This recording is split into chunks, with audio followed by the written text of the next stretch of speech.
Hello guys, in today's video I will be showing you how to fix Switch technical error problem. So the answer is easy, just go to the settings, then scroll down to the apps section,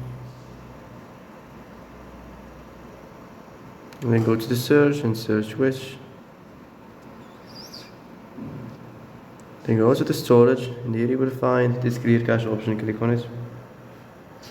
Now you can go check it if it worked, and if it didn't, you can try to restart your phone or turn the Wi-Fi off and on, or the Bluetooth or the airplane mode. Also, you can try to clear data, but be careful. If you clear data, all this application's data will be deleted. This includes all files, the settings, the accounts, the databases, etc. So be careful if you want to clear your data.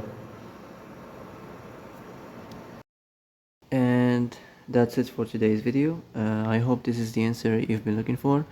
If you like this video, don't forget to like and subscribe, and see you in the next video. Thanks for watching.